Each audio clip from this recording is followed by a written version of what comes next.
So, which Fire Stick should I buy in 2024? Amazon now offers 5 different streaming devices. But to get straight to the point, you do not want to stream on a device with only 1 gigabyte of RAM memory. Having low memory is usually half the cause to buffering issues, especially when streaming live TV, the other half being Wi-Fi and download speed related. Quite honestly, I'm surprised Amazon still sells these outdated sticks. Shame on you, Amazon. So right off the top, that's going to eliminate these first 2 options. So now we can just focus on these 3 devices, which we can classify as good, better, and best. Now, all 3 of these devices are pretty similar. The home screen is going to look exactly alike. Even the remotes are very similar. The Fire TV Stick 4K is only going to give you 8 gigabytes of storage, which is adequate if you're just Netflixing and chilling, or you want to add a couple of third-party apps, which we'll get into in later videos.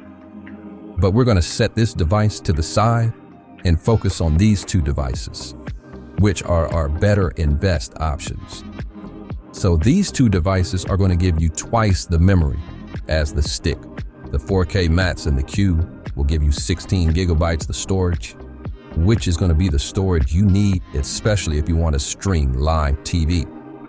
The 4K Max comes at a $45 price point, while the Cube comes in at $120. The major difference between the 2 is the Cube will give you the hands-free experience. In other words, you can do cool things like walk into the room and say, "Alexa, turn on my TV," or "Alexa, turn on my soundbar," or "Alexa, play God's Plan" by Drake, and she'll perform any one of those functions hands-free. Whereas with the 4K Max stick, you would have to hold the small blue button on your remote for voice commands. Also, the Cube will give you an Ethernet port, so if your internet modem is nearby, you can plug your Cube directly into your modem and get the exact internet speed you're paying for from your internet service provider. In other words, if you had a 200 megabits per second download speed you're paying for, without the Ethernet, you'll be lucky to get 120 on Wi-Fi, versus if you had an Ethernet port directly plugged in, you should be getting a full 200. So if having the hands-free experience along with that Ethernet port is worth the 45 to 120 difference, by all means, go for the Cube.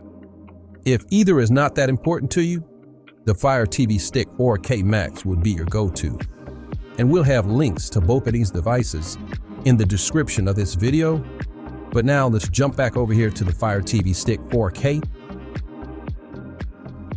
While this is a decent entry-level device, notice the price point is only $10 cheaper from the Max. So whenever you can double your storage from 8 gigabytes to 16 for only $10, this makes this stick not the smartest buying option. But guess what?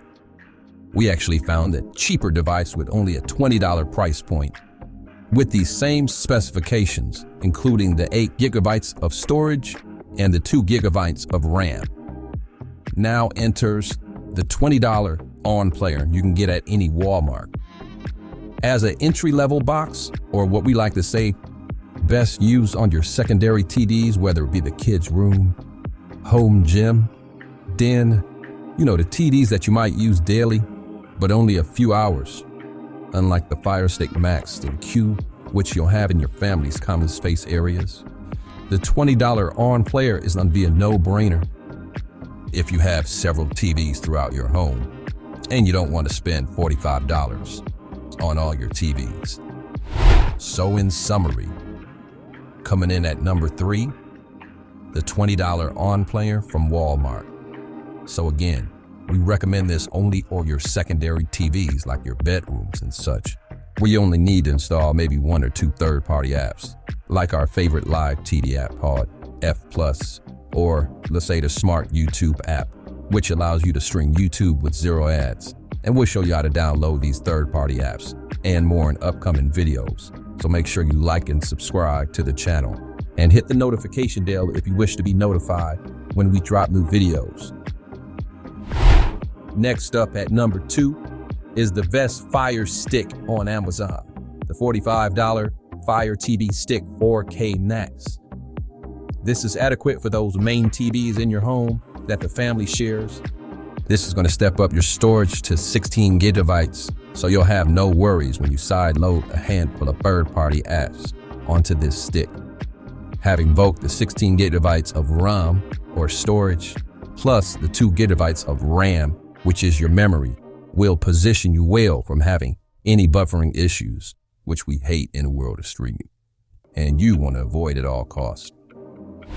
And the number one device for 2024 is the $120 Fire Cube 4K, which will give you all what the Fire TV Stick 4K Max has to offer, plus you get the full hands-free experience. And if you've never had or seen a Fire Cube in person, you really don't know what you're missing. It's a must for your family or theater room. And if you really want to spoil yourself, hell, I can have one in the master bedroom. But I know at the $120 price point, it's only recommended if it fits within your budget. And that wraps up this overview, Earthlings. Until next time we land on Earth, aliens out.